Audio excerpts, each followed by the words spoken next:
mean, how is it being where you are right now and basically trying not to get dragged into that old shit?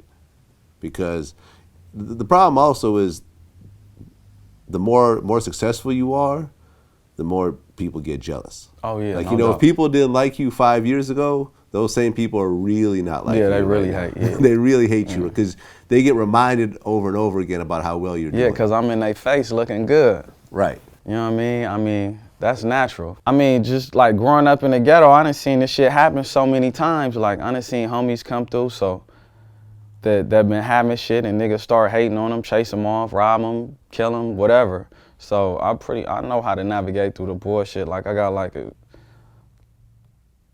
instinct for that shit, you know what I mean? Do you feel like you can't go back to your old neighborhood and? Hell no, I got a store in my hood. I still got an apartment in the hood. Okay. I'm gonna be around. But you're putting yourself in a certain amount of danger when you're around. I mean, walking outside is dangerous, man. Even being in a house is dangerous. A chandelier could fall on your head. Certain places are a little more dangerous than others. Right. You know what I mean? In my gated community, there's not as many shootings that go on as in your own neighborhood. You know what I'm saying? Yeah. You know, we got gates and, you know, people rolling around and, you know, guards rolling around and stuff like that. You could say it's the same thing, but it's not the same thing. Right. You know, and you really, you know, Snoop don't live in Long Beach anymore. Nah. You know, what are some, you know, Boosie told me in our last interview. Wherever you from, you will get hated the most.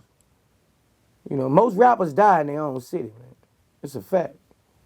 And, you know, you have haters who was in school with you and they mad because they was in that third grade class with you, but they don't have the same hustle as you. You know, they hate you for no reason. They hate you for your success. If you was a local rapper and you didn't have much, they would love you. You know, and these people, you develop hatred in your own city. I mean, niggas will just get to hating and, you know, I don't know who over there hating and plotting against me and shit, you know what I mean? But, I mean, I move a certain way, like, so, you know, it's kind of hard to catch up with me if you on some bullshit. You had a situation where 72 of your friends got swept up in a federal indictment? Right. 72 people. 72, all my homies. So these are, every single one of those 72 people are people that you've had contact with and you were That I know, yeah. What was it about? What was the indictment over? I mean, it was a RICO, so it was all type of shit. Okay, so like there might be this crew of niggas and this crew of niggas. Since everybody from the same set, they pulled all that shit into one big indictment. So all those people were Broadway? Yeah. So they essentially just... They like damn near wiped the whole... They wiped out that whole gang it's pretty like much. It ain't really the same. Like, and that was another thing when I used to go out, I'd be out with 60 niggas. You know what I'm saying? When I go to the club, how many people you got? How many of us? 60. 60.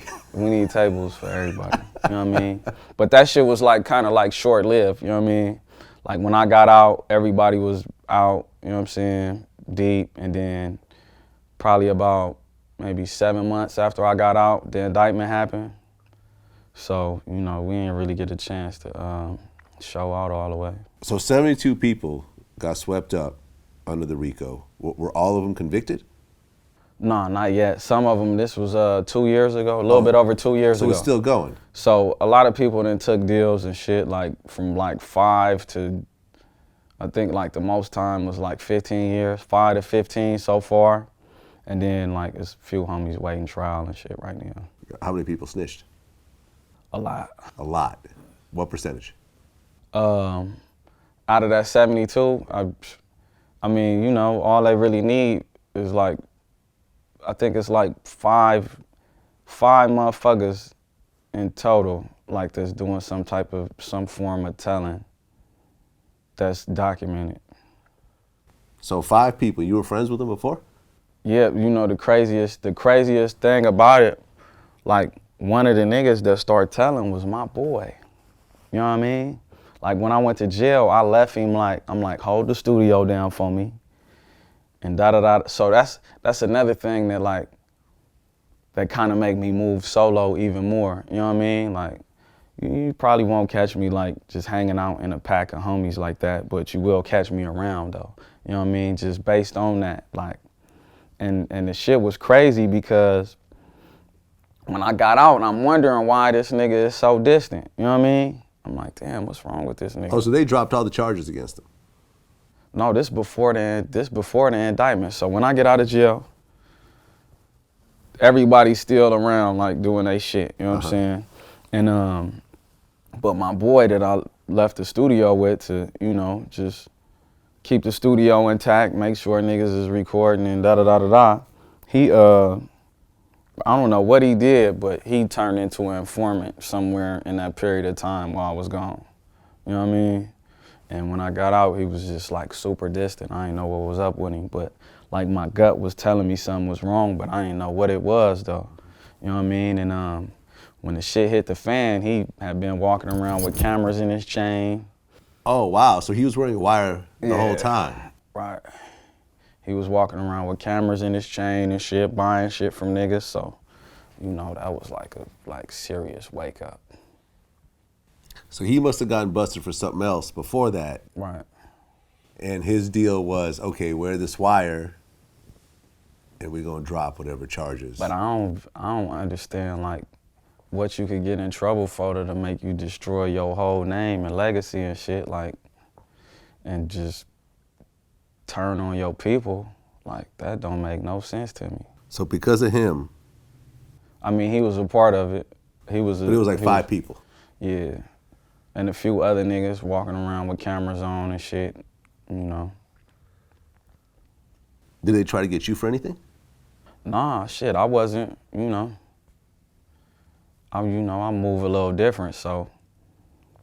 And I'm not sure how long they had been gathering information for the indictment, but like I'm nowhere in it besides just like me getting out, being a rapper, bringing everybody together to go to shit, you know what I'm saying? So what happened to the 5 dudes that cooperated?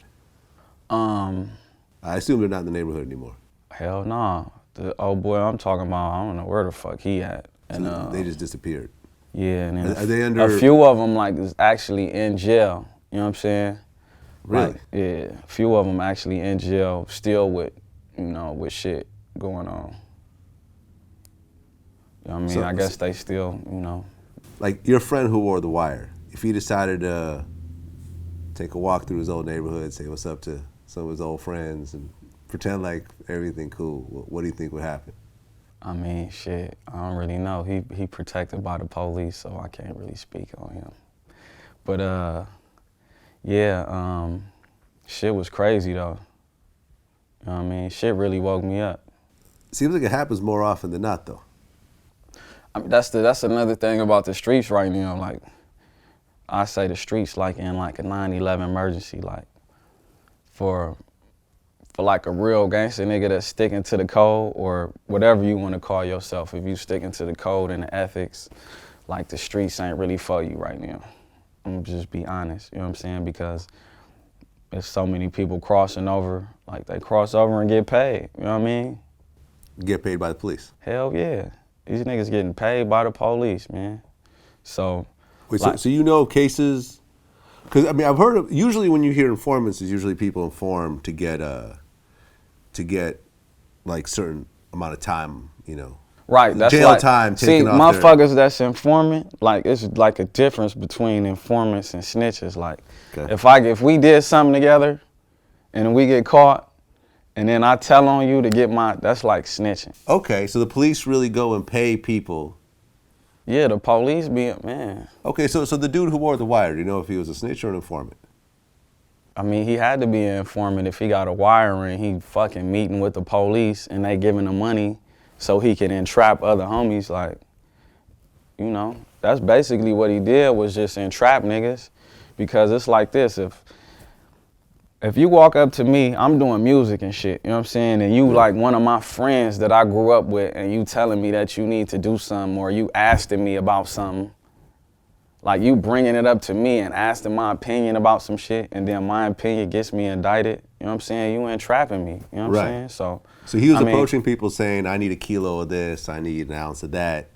They're like, all right, cool. They give it to him, and then pow. And now you snatched up in an indictment. So that's why I don't really lend my opinion on a lot of like shit. Like it's not really my job to. And that shit'll get a nigga 5 minimum. I'm cool. A lot of artists that were actually real supportive of you, even early on. I think Nipsey Hussle. Yeah, Nip, my boy. But what other artists? Shit, Nip probably about like the only person that like really extended his hand like and really fuck with me. You know what I'm saying? Like outside of just like rap shit, like, you know, he like really rooting for a nigga. Like off the top of my head though, I can't really like think of nobody else that showed love like that. You know what I mean? Well, you're about to perform at Yams Day. Oh yeah, Yams, ASAP. I'm tripping. ASAP showed major love. Yams was like the very first person though. You know what I'm saying? Because when I went to prison the second time, we did a CD. You know what I'm saying? And you and ASAP? No, me and my boy Polly. Okay. We did a CD. You know what I'm saying? It's not really like my best work, but you know, it's the beginning. And we had one song on there called "Bustin' and Shit." And like, soon as I got out, you know what I mean, Yams and them hitting me on FaceTime going up to Bustin' in New York. So he come out here, we linked up, we did a song called "Use a Trick." You know what I'm saying? Yams on there talking, Jay Worthy, Earl Swavey. We shot it in my hood and shit. And Yams showed major love, you know what I mean? I used to holler at him all the time. Like I hollered at him like a couple days before he died. You know what I mean? I was a good dude right there. So yeah, ASAP, you know, a few other cats. It's dope how they have Yams Day. Yeah, Yams Day is, I went last year, that shit was big. You know what I mean? It's gonna be way bigger this year. Yeah, absolutely, absolutely. Now, you got a lot of tats? Yeah. Now, what is the face tat? This was actually 2 stacks of money. Okay. You know what I mean? But the sun and just time then blurred it out, you know what I mean? Yeah. How old were you when you got that? About 17. Okay. Yeah. 2 stacks of money. And then you have neck tats? Yeah, I got the hood tatted on me like 20 times. Okay. From like my head to my legs. That's what's up. So, what do you have coming up, project-wise? Project-wise, I got a new project that's like pretty much done. I ain't really locked in a date, but right now it's like just all about shit don't stop, you know what I mean? Yeah. Okay. Any guest appearances on it? Shit don't stop. No, it's not really no. I got Jay Worthy on there, J305. Who else on there? I don't really have no features on there like that. It's pretty much all to the face. Yeah, man. Keep doing your thing. You know, I mean, as someone that comes from, you know, I tell people this in my interviews sometimes, but like Eazy-E was the reason why I think I'm doing this right now. You know what I mean? I remember I was fucking with hip hop already, but when I heard Eazy-E and, you know, being from the Bay and feeling like that the West Coast thing that NWA put together, it really made me want to do what it is I'm doing now. And I feel like you holding the torch to that. You know what I'm saying? Yeah. That's a big one right there. Yeah. Yeah. Absolutely, man. Keep doing your thing. Thanks, man.